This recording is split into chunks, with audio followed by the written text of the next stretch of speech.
Albert Einstein once said, everybody's a genius. But if you judge a fish by its ability to climb a tree, it will live its whole life believing that it is stupid.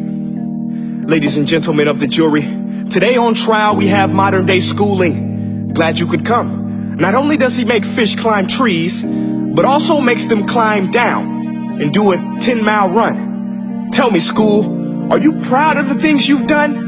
Turning millions of people into robots, do you find that fun? Do you realize how many kids relate to that fish swimming upstream in class, never finding their gifts, thinking they are stupid, believing they are useless? Well, the time has come, no more excuses. I call school to the stand and accuse him of killing creativity, individuality, and being intellectually abusive. He's an ancient institution that has outlived his usage. So, Your Honor, this concludes my opening statement, and if I may present the evidence of my case, I will prove it. Proceed. Exhibit A. Here's a modern day phone. Recognize it? Here's a phone from 150 years ago. Big difference, right? Stay with me. Here's a car from today, and here's a car from 150 years ago.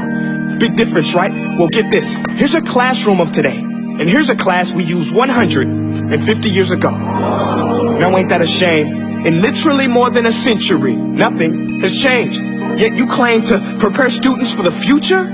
But with evidence like that, I must ask, do you prepare students for the future or the past?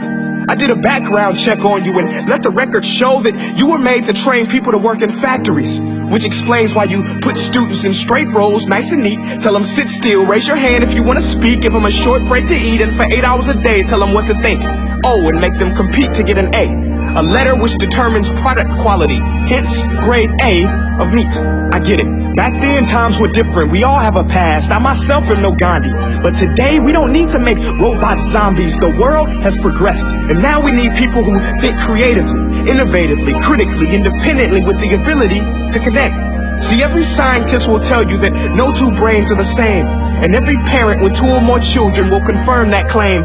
So please explain why you treat students like cookie cutter frames or snapback hats, giving them this one-size-fits-all crap. Watch your language. Sorry, Your Honor, but if a doctor prescribed the exact same medicine to all of his patients, the results will be tragic. So many people will get sick, yet when it comes to school, this is exactly what happens. This educational malpractice, where one teacher stands in front of 20 kids, each one having different strengths, different needs, different gifts, different dreams, and you teach the same thing the same way? That's horrific. Ladies and gentlemen, the defendant should not be acquitted. This may be one of the worst criminal offenses ever to be committed. And let's mention the way you treat your employees. Objection. Overruled. I want to hear this. It's a shame. I mean, teachers have the most important job on the planet, yet they're underpaid? No wonder so many students are short-changed. Let's be honest. Teachers should earn just as much as doctors, because a doctor can do heart surgery and save the life of a kid. But a great teacher can reach the heart of that kid and allow him to truly live. See, teachers are heroes that often get blamed, but they're not the problem. They work in a system without many options or rights. Curriculums are created by policymakers, most of which have never taught a day in their life. Just obsessed with standardized tests. They think bubbling in a multiple choice question will determine success. That's outlandish. In fact, these tests are too cruel to be used and should be abandoned, but don't take my word for it. Take Frederick J. Kelly, the man who invented standardized testing, who said, and I quote, "These tests are too cruel to be used and should be abandoned." Ladies and gentlemen of the jury, if we continue down this road, the results will be lethal. I don't have much faith in school, but I do have faith in people. And if we can customize healthcare, cars, and Facebook pages, then it is our duty to do the same for education, to upgrade and change and do away with school spirit, because that's useless.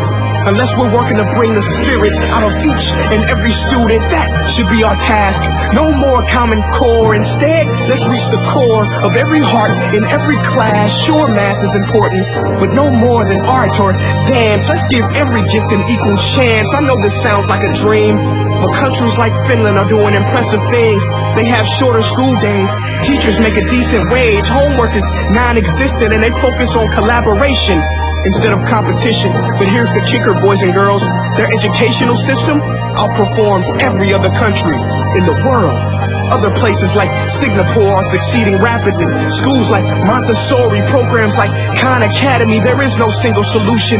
But let's get moving, because while students may be 20% of our population, they are 100% of our future.